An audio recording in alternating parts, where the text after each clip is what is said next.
Welcome to the third video of this gold spending plan series. And today it's all about preparing for savings, which are also called sinking funds. These are savings that you'll do for items throughout the year, like Christmas and vacation. And if you don't plan for your savings, you likely won't do them. I'm going to show you how to plan for all of your savings throughout the year really quickly. Let's get into it.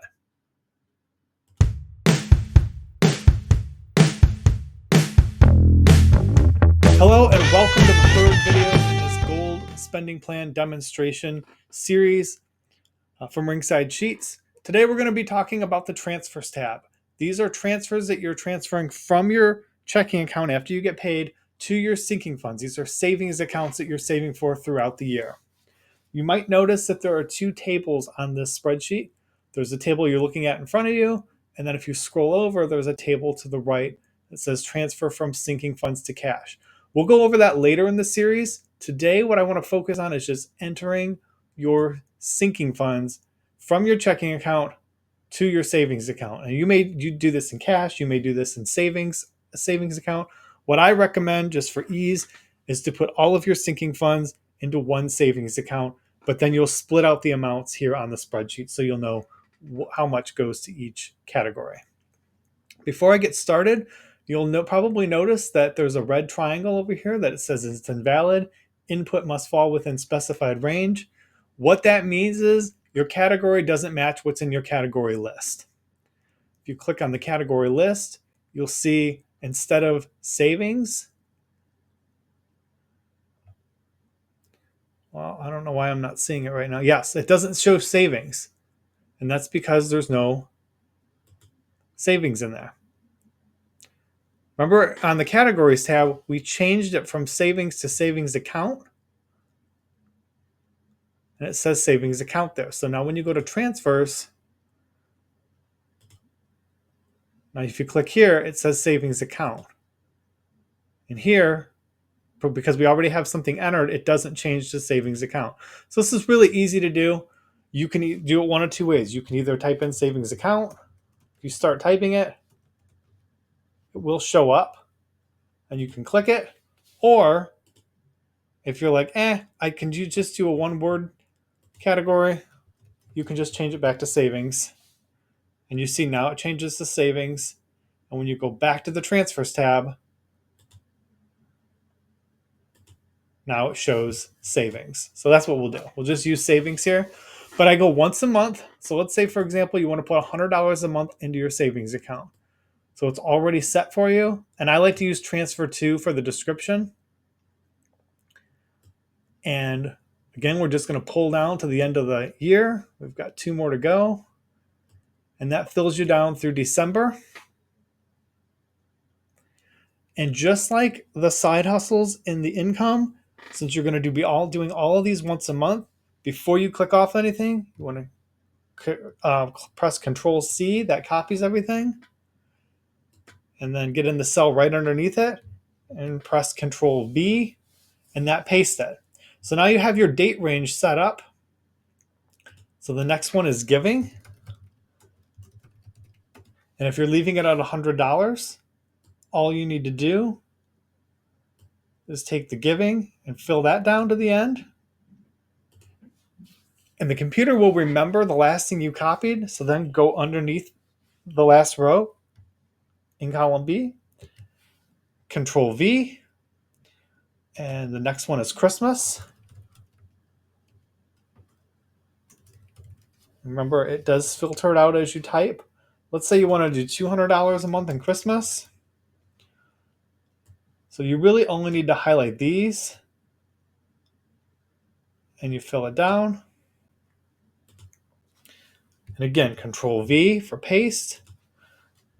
There was a non-monthly category. I'm doing these by memory. What I use non-monthly for, and you can change these categories to whatever you want, but what I use non-monthly for are things like car insurance that I pay twice a year, or annual memberships that aren't something I have to pay monthly. I have a designated category that I save for all my non-monthly purchases.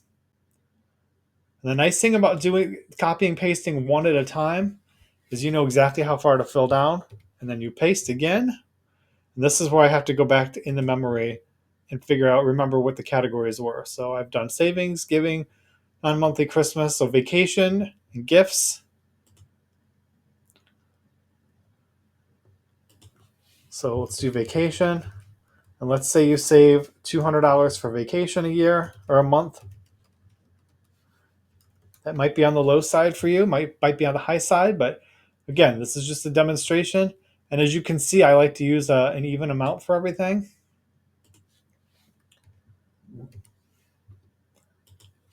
And then home was next.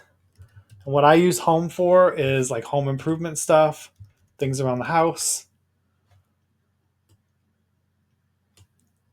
And you'll fill it down. So there's a lot of, as you can see with this system, it's a lot of filling down. But the nice thing is you only do it once. I'm going to go back to the categories tab. Gifts, vehicles, and medical is what we have left. So again, you keep going. It's just kind of rinse and repeat.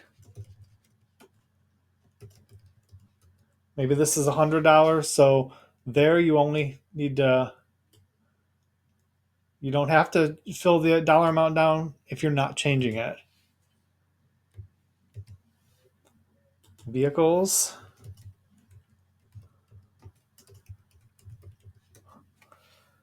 Maybe $100 for vehicles. And that can be things like oil changes, maintenance, if you're saving up for a new car.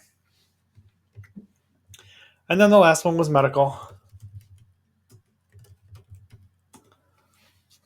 And let's say $200 in medical.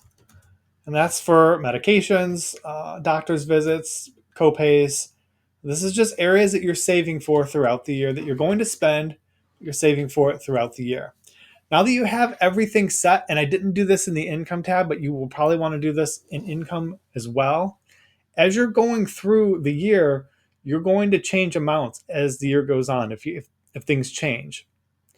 So what you want to do after you have everything entered for the tab, you start at the bottom in column B, and you want to highlight everything from column B, include the little boxes if anything's checked. If it's not, you don't have to. I like to get in the habit of doing it. And highlight all the way up to row 3, where it has all the descriptions, the date, description, category. And this is what we're going to do is put it in date order. Right now it's in order by category. We're going to put it in date order. So you want to go to the data at the top, click that, go to sort range, and then over to the side, you want to click advanced range sorting options. Click the box that says data has header row. We're going to sort by date and A to Z. And when we sort, now everything is in date order. So all the Januaries are together, all the Februaries are together, and so on. And what that does is as the year goes on and as the January 24th comes around and you want to update to make sure everything's okay, these boxes, and there's one on the income tab, the transfers tab, and the bills tab, and the debts tab when we get to that.